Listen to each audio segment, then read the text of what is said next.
That the Andhra Pradesh State Teachers Transfer Regulation Bill 2025 be taken into consideration. మంత్రి గారి ప్రతిపాదన సభ సమక్షంలో ఉంది. బిల్లుపై సభ్యులు చిరు చర్చ ప్రారంభించవచ్చు. ఉద్దేశాలు మీరు.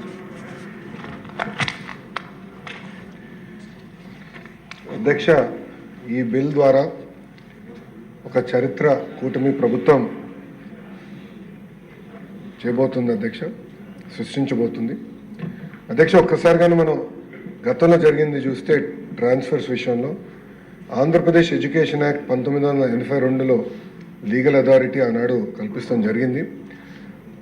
ఇంకో పక్కన 1998లో ఆనాడు చంద్రబాబు నాయుడు గారు ముఖ్యమంత్రిగా ఉన్నప్పుడు జెడ్పీ స్కూల్ అడ్మినిస్ట్రేషన్ మొత్తం జెడ్పీ సిఇఓ నుంచి తీసి డిఓకి అందజేస్తాం జరిగింది. దాంట్లో భాగంగా అధ్యక్ష ఈ ట్రాన్స్ఫర్స్ వ్యవస్థ కూడా ఒక ట్రాన్స్పరెంట్ మెకానిజం కౌన్సిలింగ్ వ్యవస్థ ఉండాలని గౌరవ ముఖ్యమంత్రి గారు ఆనాడు చెప్తాం జరిగింది అధ్యక్ష.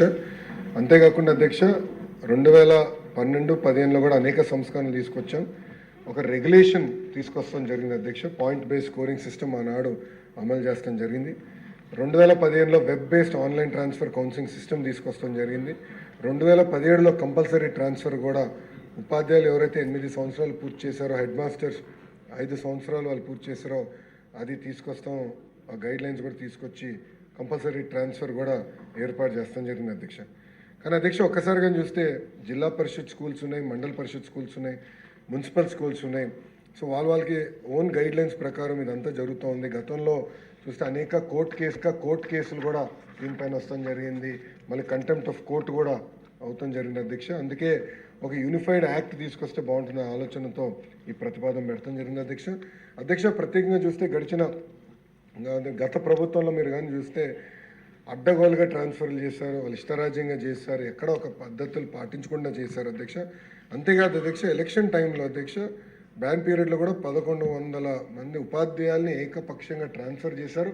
అది కోర్టుకి వెళ్ళి మళ్ళీ తిరిగి కోర్టే కొట్టించే పరిస్థితికి వచ్చారు అధ్యక్ష. కావాలని కొంతమందిని రాజకీయ కక్షతో ట్రాన్స్ఫర్ కానికుండా కూడా ఆనాడు ఇబ్బంది పెడతాం కూడా జరిగింది అధ్యక్ష. ఇంకో పక్కన చూస్తే అధ్యక్ష గడిచిన 5 సంవత్సరాలు అనేక లిటిగేషన్లు వచ్చినాయి. హైకోర్టు కూడా ఈ ట్రాన్స్ఫర్ ఉత్తర్వుల్ని ఇది కరెక్ట్ కాదని చెప్పి మళ్ళీ గైడ్లైన్స్ నిబంధనలు విరుద్ధంగా ఉన్నాయని చెప్పి అది కూడా మళ్ళీ తీయేస్తాం జరిగింది అధ్యక్ష.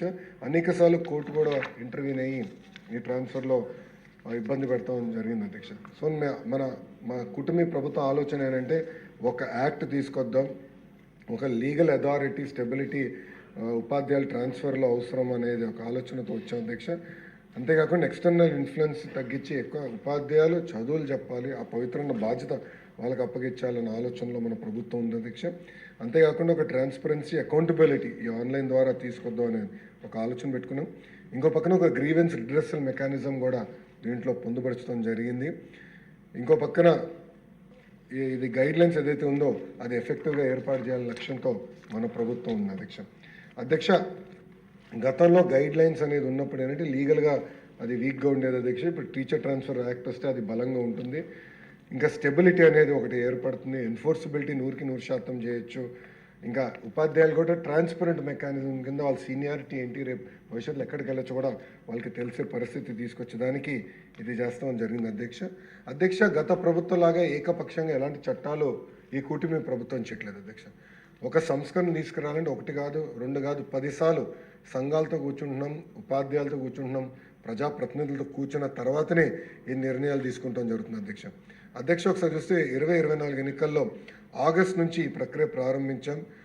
ఆగస్టులో ఒకసారి, అక్టోబర్లో 2 సార్లు, నవంబర్లో 4 సార్లు ఉపాధ్యాయ సంఘాలతో కూర్చుంటం జరిగింది. ఎస్టీయూఏపీ, పిఆర్టీయు, ఏటీఎఫ్తో కూర్చుని ఇంక్లూడింగ్ వైఎస్ఆర్సీపీ సంఘం అర్హులు కాకపోయినా చట్ట విరుద్ధంగా వాళ్ళ సంఘంగా గుర్తించారు కనుక వాళ్ళతో కూడా కూర్చుని చర్చించి మల్టిపుల్ రౌండ్స్ డిస్కషన్ అయిన తర్వాతనే ఈ యాక్ట్ని ఫ్రేమ్ చేస్తాం జరిగింది అధ్యక్ష.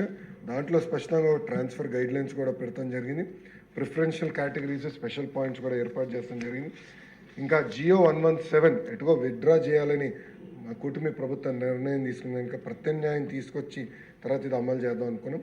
ప్రమోషన్స్ కూడా చాలా ట్రాన్స్పరెంట్గా అర్హులు ఎవరన్నా ఆటోమేటిక్గా జరిగే విధంగా రాజకీయం ప్రమేయం లేకుండా చేసేదాని లక్ష్యంలో మన ప్రభుత్వం ఈ నిర్ణయం తీసుకుందని గౌరవ సభ్యులందరికీ నేను తెలుపుతున్నాను. అంతేకాకుండా అధ్యక్ష, ఈ దాని ముందర కూడా అధ్యక్ష, ఈ టీచర్ ట్రాన్స్ఫర్ యాక్ట్ ఉపాధ్యాయులు అందరూ కూడా అది ఓపెన్ చేస్తాం జరిగింది, వాళ్ళ అభిప్రాయ సేకరణ కూడా చేస్తాం జరిగింది అధ్యక్ష. అది దాదాపు 7,735 సజెషన్స్ ఈ టీచర్ ట్రాన్స్ఫర్ యాక్ట్ పైన ఉపాధ్యాయుల దగ్గర నుంచి కూడా ప్రభుత్వానికి వచ్చింది. అవన్నీ పరిగణలో తీసుకొచ్చిన తర్వాతనే ఈ డ్రాఫ్ట్ అనేది ఏర్పాటు చేస్తాం జరిగింది అధ్యక్ష. దాంట్లో స్పౌస్ గ్రౌండ్స్ కానీ డిసబిలిటీ మెడికల్ క్రైటీరియా కానీ ఇంకో పక్కన మున్సిపల్ టీచర్స్ కూడా దీంట్లో ఇంక్లూడ్ చేస్తాం జరిగింది అధ్యక్ష. ఇది కేవలం ఒక ఆంధ్ర రాష్ట్రం ఏదో కొత్త చట్టం తీసుకొస్తాం కాదు, పక్క రాష్ట్రాల్లో కూడా ఏం జరిగిందనేది కూటమి ప్రభుత్వం తెలుసుకుంటాం జరిగింది. ఇది కర్ణాటక, ఉత్తరాఖండ్, అస్సాంలో ఈ టీచర్ ట్రాన్స్ఫర్ యాక్ట్ అనేది అమల్లో ఉందని గౌరవ సభ్యులందరికీ నేను తెలియజేసుకోవడం జరుగుతుంది అధ్యక్ష. ఇక్కడ మన ప్రభుత్వ లక్ష్యం ఒకటే, ప్రధానంగా తాండాల్లో ఉన్న ప్రభుత్వ పాఠశాలల దగ్గర నుంచి మున్సిపాలిటీలో కార్పొరేషన్లో ఉన్న ప్రభుత్వ పాఠశాలల వరకు కూడా పిల్లలకి సమర్థవంతమైన ఉపాధ్యాయులు నియమించాలి, మెరుగైన విద్య అందించాలి లక్ష్యంతో ఈ యాక్ట్ని కూడా నియమిస్తాం జరిగింది అధ్యక్ష. దీంట్లో బ్యాలెన్స్ చేశాము, రూరల్ ఏరియాస్కి ఎట్లా ఉపాధ్యాయుల్ని ఇవ్వాలి, ఇంకో పక్కన ట్రాన్స్ఫర్స్ ఎలా చేయాలి, ఇవన్నీ కూడా దీంట్లో పొందుపరచడం జరిగింది. ప్రత్యేకంగా కొంతమందికి ఎస్పెషలీ మన దీంట్లో ఐటీడీఏ ఏరియాస్లో ఉంది, అంటే కేంద్ర ప్రభుత్వం గుర్తించిన ట్రైబల్ ఏరియాస్లో పనిచేసిన ఉపాధ్యాయులకి ప్రత్యేకంగా ఎక్స్ట్రా పాయింట్స్ కూడా ఇచ్చి వాళ్ళని ప్రోత్సహించాలనే లక్ష్యంతో మన ప్రభుత్వం ఉందని గౌరవ సభ్యులు తెలుపుకుంటూ ఈ బిల్కి ఆమోదం తెలపాలని గౌరవ సభ్యులందరినీ కోరటం జరుగుతుంది అధ్యక్ష.